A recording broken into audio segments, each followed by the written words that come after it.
Hello, and welcome to episode 57 of the Wayward Skein podcast. It has been about 3 weeks since I podcasted last, and I'm really sorry about that. Things have been a little crazy. I've been super tired. The time change, hooray, all that fun stuff. Anyway, today is Monday, November 11th. It is Remembrance Day in Canada. It is Veterans Day in the States, also known as Armistice Day.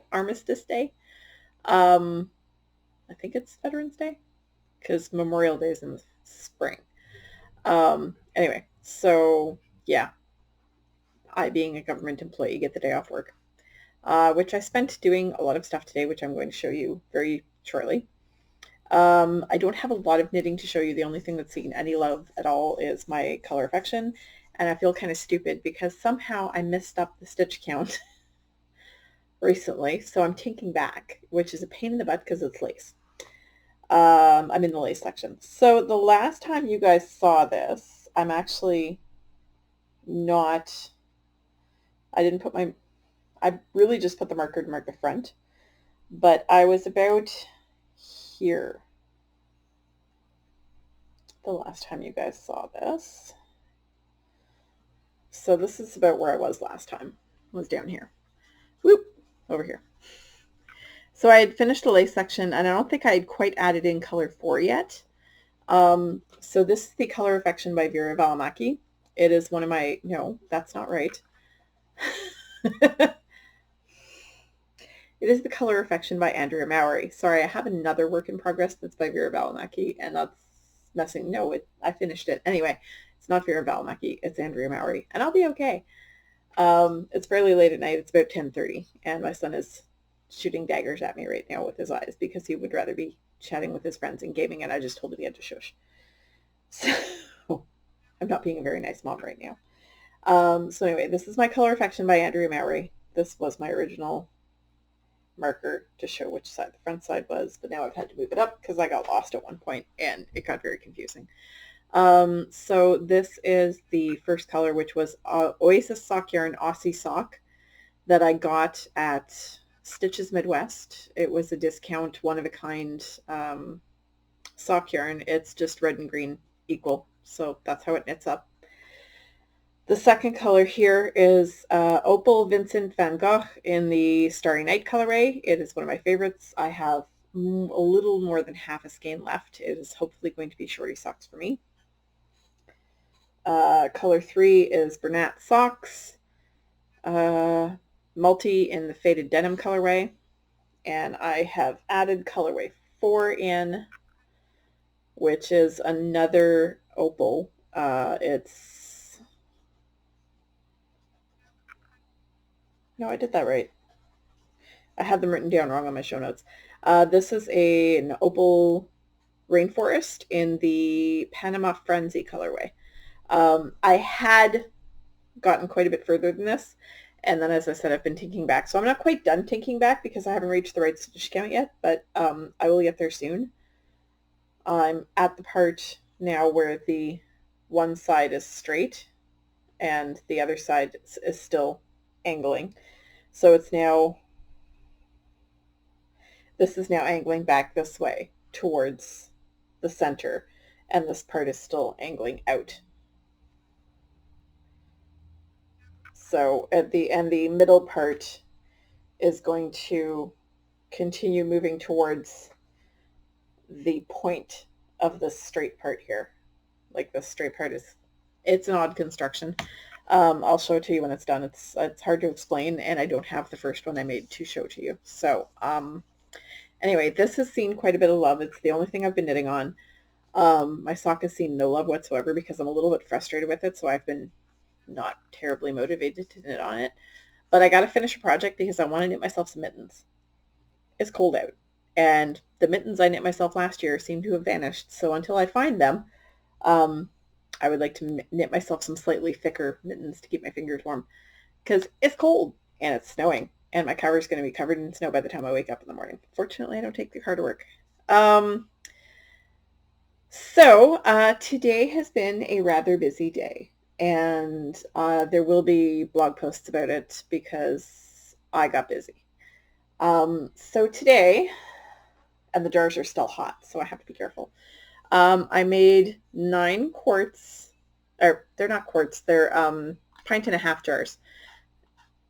Some of the juice obviously got out of one of the jars because this is sticky and there's sugar in the brine, so I'll have to wipe the jars down after. So these are pickled beets. I can't wait to try them. I'm going to let them sit for about a month before I try them. So I've got 9 pint and a half jars of this. Sorry, they're all sitting in a pile in front of me in the boxes. There will be a blog post on how I did it, and that will probably be early this week. And I had some brine left over, so I made myself a pint jar of onion quarters. And yeah, there was definitely brine in the water because the whole jar is sticky. So yeah, it's just a pint of onion, like plain Spanish onions, quartered with the brine that I had made for the beets, so it's got sugar in it. And I figured, why waste it? I like onions. And I did, those are a lot warmer. I did 7 pint and a half jars of carrots. And the carrots, all right, there you can see there, they've got lemongrass, which is right over here. There's a bit of onion in the bottom for flavor, and there are Thai chilies. So these are spicy lemongrass sort of flavored. They are delicious. I've made them before.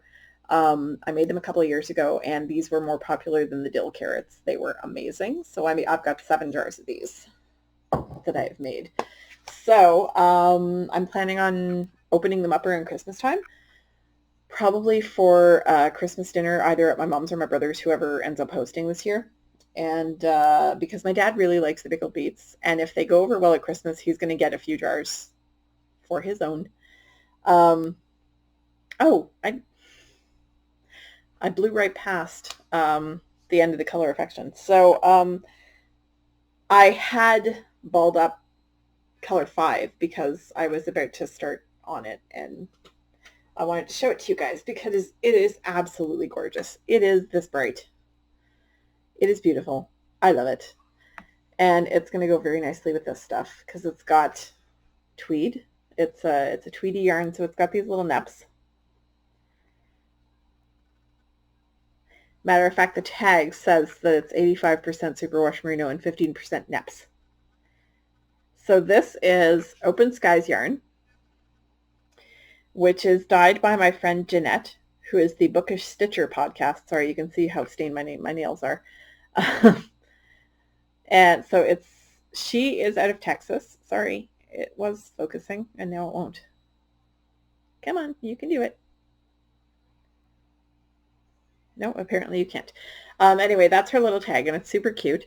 And the colorway is called Chilly Mornings. I love it. She sent it back from Texas with someone for me a couple of years ago.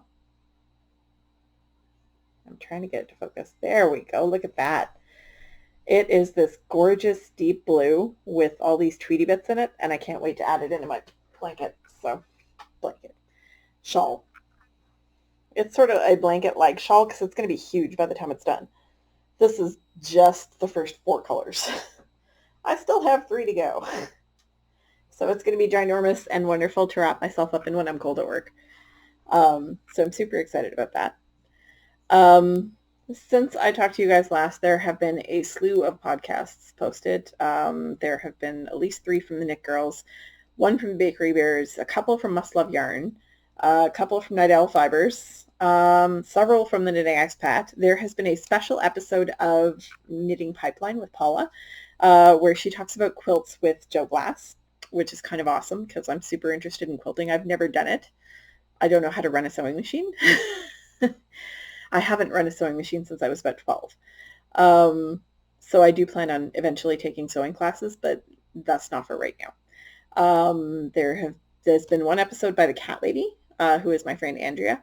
There has been 1 Cherry Heart podcast with Sandra. Stockin' It Zombies have put out an episode. Steeps in Books has had multiple videos. Ninja Chickens and Little Big Knits have each had 1 episode as well. I'm super happy about the Little Big Knits.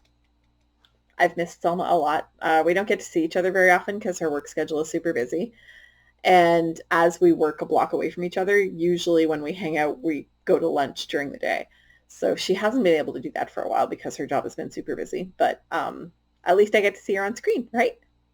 And I've been following her Instagram. She went to the Ullin, I'm not sure how to pronounce that, knits retreat that was in Northern Ireland. It was hosted by Kate of the Hawthorne Cottage Crafts podcast. So she went up for that and for a trip, like to visit with Kate and tour Ireland and stuff. So it's been super fun following both their Instagrams. She went to the Giant's Causeway last week, which has been on my bucket list for ages. And I read about it when I was a teenager. I'm a nerd. Let's face it. I read an entire encyclopedia. My parents had an encyclopedia. It lived in our basement, and well, we actually had 3 or 4 encyclopedias. There were different subjects. But the general encyclopedia, I actually read the whole thing. I think it was over a summer when I was like 12 or 13, and I read about the Giant's Causeway, this encyclopedia called The Giant Staircase. And I've always wanted to see it ever since, and it's beautiful, and Selma's pictures were phenomenal. If you don't follow Selma and Kate on Instagram, you should. Selma is she a Little Big Knits on Instagram? I think she might be Selma Knits on Instagram. I'm not sure. But anyway, sorry. And there is no tea today because I'm drinking sparkling water because it's delicious. My son calls it sad water. So anyway, I'm still slogging my way through MacGyver. And I can tell you guys, as bad as the acting is in the beginning of the series, it goes downhill in the last 2. The series definitely jumps the shark in the 5th season. And the last 2 seasons, it becomes progressively more and more a caricature of itself. It becomes absolutely ridiculous in season 7, but season 6, it really starts going downhill. There was effort made in the 80s for MacGyver to be a, cool, hip character who was like, could relate with kids and stuff like that. It was just absolutely not cool or hip or anything other than really, really square. And the more they try, because he gets involved with this Boys and Girls Club, and it's so painfully uncool, so uncool. And actually, in the episode I just finished watching, they actually say, "Oh, look at the white guy trying to make it look like he's hip with the kids and stuff." It was so sad. But yeah, season 6, they start going into these more and more bizarre premises, and they got rid of Dana Elkar's character for season 6, and Bruce McGill's character, who is a recurring character who is MacGyver's best friend. The only recurring character they've got is and I don't remember the actor's name, unfortunately, is Murdoch, who is a hitman for hire. Who suddenly becomes buddy-buddy with MacGyver because he needs his help. And like the whole season just became progressively more ridiculous as time went on. And now I'm in the middle of season 7. Fortunately, it's a short season. When the final season ends after 13 episodes, that should tell you something.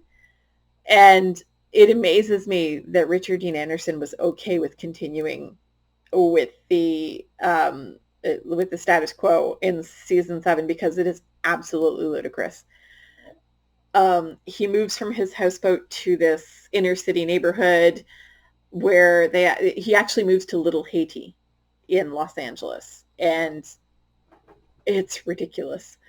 One of his neighbors is a voodoo priestess, and there's a whole episode about zombies and all that fun stuff.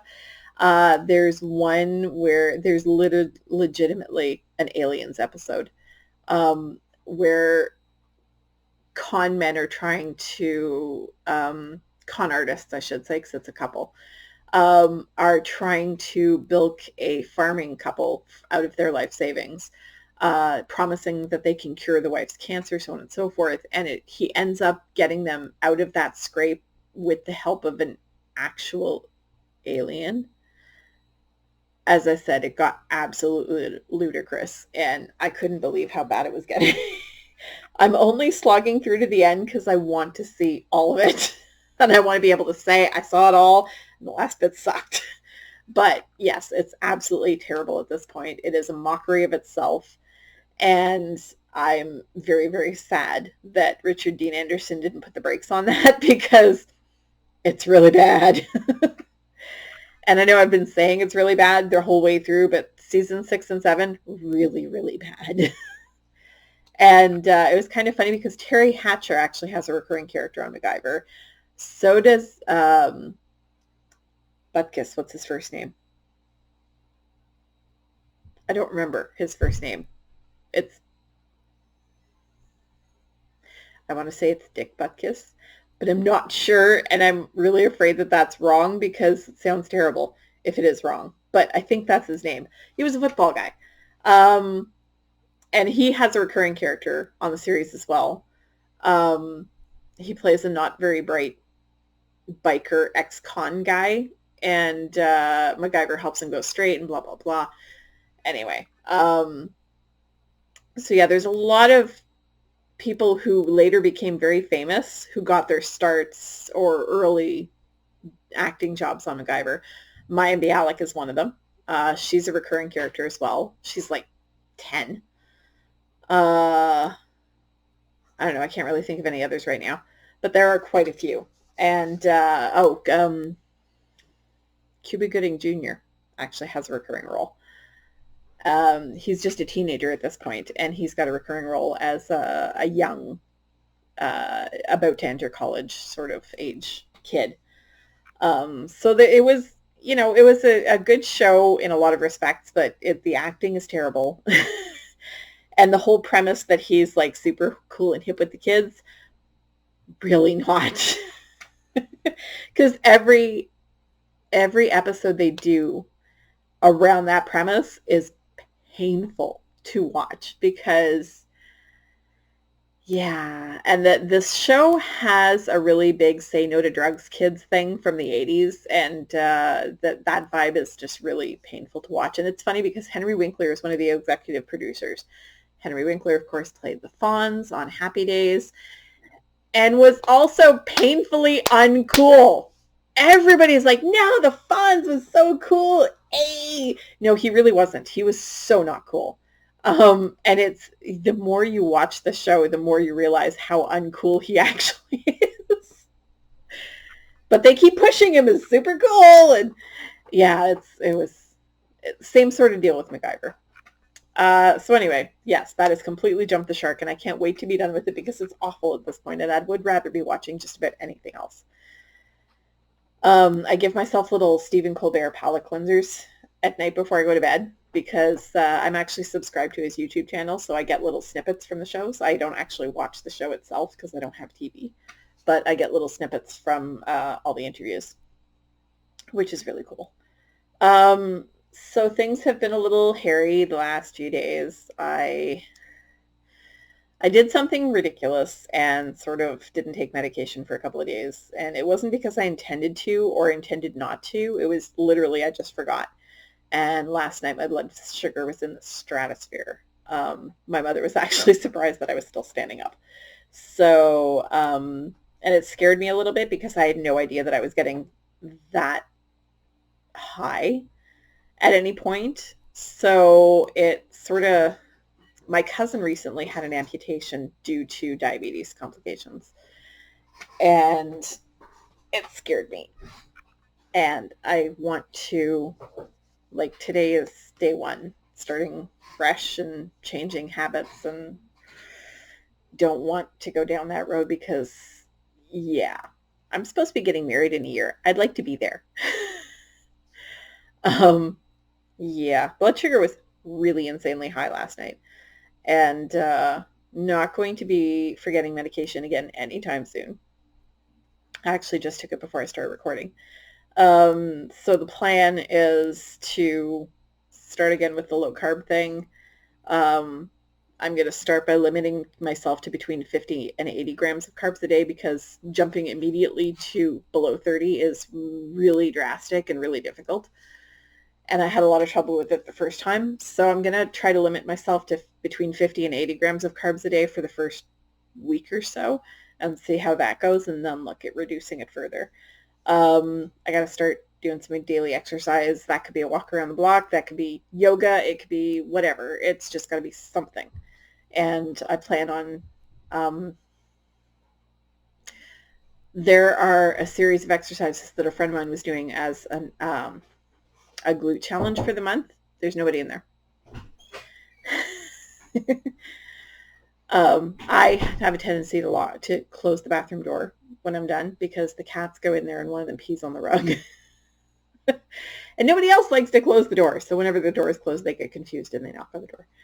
Anyway, so yeah, there has to be some kind of daily exercise. I plan on building myself a sort of plan based on a challenge a friend of mine did last month, where I have to do a certain number of certain things on a daily basis. And, you know, if I add a walk to that, great. And the most important thing is basically being accountable. So I have to I have to plan my food ahead of time for one thing, because I can't just expect to be able to find low carb wherever I go. And I just basically need to get my act together because, yeah, that was not good last night. I was not happy about that. I was really, really shocked at how high my blood sugar was. And it was a little scary. So there we are. This week I am involved in an event at work. It's a high tea with the assistant deputy minister. I'm one of the people serving tea and bringing tea to the event and helping to clean up afterwards. So I don't actually get to sit and mingle with the ADM, but that's okay. It's a little bit of an odd event for me because this is not the sort of person that I would normally associate with on a daily basis at work. She's my boss's boss's boss, which I think is like 4 steps down from the Prime Minister. Thank you for flushing the toilet while I'm recording.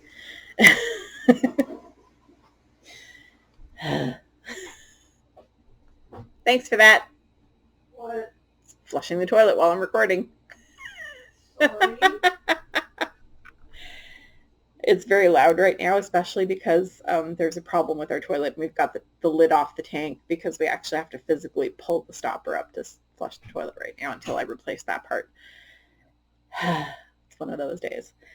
But anyway, so I guess that's all I had to babble about. And I was hoping that this was going to be a short and sweet episode. So A-okay on that front. Not pretending I'm hip with the kids. Just...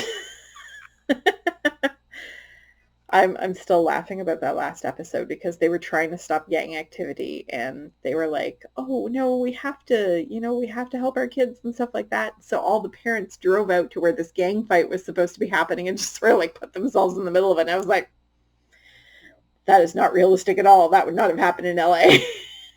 Because all the kids just put down their guns and they were like, yeah, we better listen to our parents, sort of thing. It was so unrealistic. Anyway, I'm actually going to post a little picture of my show notes at the end of the episode so you can see just how pro I am. Because I actually do have show notes today, but they're literally written in Sharpie on some napkins I had lying around. So yeah, you're going to see that at the end of the episode. So I will wish you all a fantastic week or 2 weeks or however long it will be until I record again. I make no promises. And as always, please be kind to one another. The world could always use a little bit more kindness, and it's free. So have a great week. Bye.